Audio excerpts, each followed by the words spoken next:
Matt Fraser's career-defining moment, part 1. In my previous video, I covered what I am to believe is Rich Froning's career-defining moment. I cover all the moments leading up to that singular point in his career, that make or break moment if you will. But this moment was truly great and cemented his name as the fittest man in history. As the 2020 CrossFit season comes to a close, we will possibly witness a new spectacle in the realms of CrossFit. Matt Fraser taking his 5th consecutive title at the CrossFit Games, which will undoubtedly be another career-defining moment to come. But what was the singular moment that defined Matt Fraser as a legend of the sport? Was it his hard work pays off mentality? Was it his open dominance? Was it the fact that he seemed invincible? Could it have been his rookie appearance at the 2014 CrossFit Games, taking 2nd overall in his very first year? Or was it the first championship that he won in 2016? No, I don't believe it was. Up until the 2016 CrossFit Games, Matt Fraser was a household name in CrossFit, with his epic 2015 Open announcement against Rich Froning, with his dominance in the Open and at Regionals, and achieving his first title in 2016. These are all great moments, but not career-defining, no. Up until this point, he was considered the best male in CrossFit, but he wasn't defined as a legend just yet. He needed to put on a performance that would shock fans and critics alike. He needed to set himself aside from the rest of the CrossFit crowd and really make a name for himself. He needed to show everyone that Matt Fraser is the fittest man alive. Cue the 2017 CrossFit Games. The 2017 CrossFit Games was one of the most epic displays of fitness ever, period. That is, in CrossFit of course, before you get all antsy. It showcased one of the most dominant performances at the CrossFit Games in its 10-year history. It provided us with one of the tightest female races, and it had so many epic moments. From the Fikowski-Fraser battle in the one-arm snatch, or their strongman sphere epic finish, to Tia vs Cara in heavy 17.5, to Ricky Gerard's drug scandal. 2017 provide us with so many epic moments for CrossFit athletes and fans alike. Now keep in mind, Matt Fraser's 2017 CrossFit Games warpath consisted of 4 event wins, 4 second place finishes, and a 3rd place finish. Just that statistic alone should say it all. Out of the possible 13 events, 9 of them he was in the top motherfucking 3. He won the Triple G Chipper, a brutal workout that started with 100 pull-ups, 80 GHD sit-ups, 60 alternating pistols, 40 calorie row, and 20 dumbbell push presses at 100 pounds for men. That guy's gonna dismantle an event like this.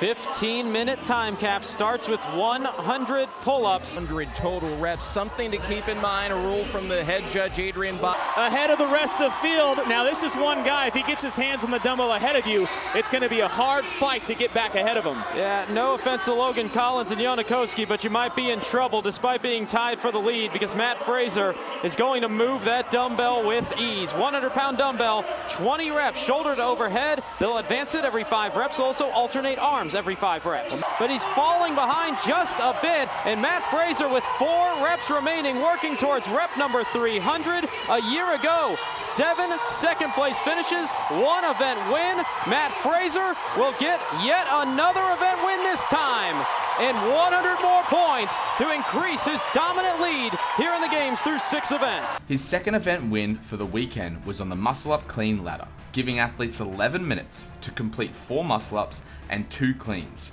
starting at 102 kilos or 225 pounds and going all the way up to 350 pounds or 158 kilos. Lane 5, your points leader, Matt Fraser. And if anybody can get to that time of Alex Anderson in heat number 3, 7:58.77 seconds, the time to beat. Through this first round, that guy likes to start quick. How about the pacing choice for Matt Fraser? He's definitely capable of going touch and go. We've seen him do that at 300 plus pounds, opting to go for singles here at 225. Already done more rounds up into this point. They have 3 bars left to go. This will be the first rep at 320 for Matt Fraser. And it's just textbook watching him move a bar. Proud. He's never won multiple events in a single games year. Let's change that right now. Second win of the weekend for the points leader, Matt Fraser. He backed up a win in the muscle clean ladder with a win in heavy 17.5. If doing 10 rounds of thrusters and double unders wasn't brutal enough, doing 10 rounds of thrusters and double unders with 135 pounds was.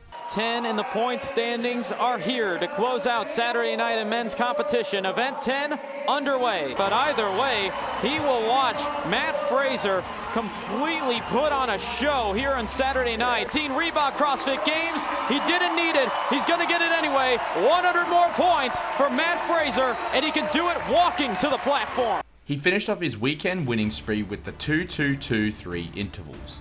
3 2-minute intervals, then 1 3-minute interval consisting of 2 rope climbs, 10 calories on the ski, and 75 overhead squats at 155 pounds.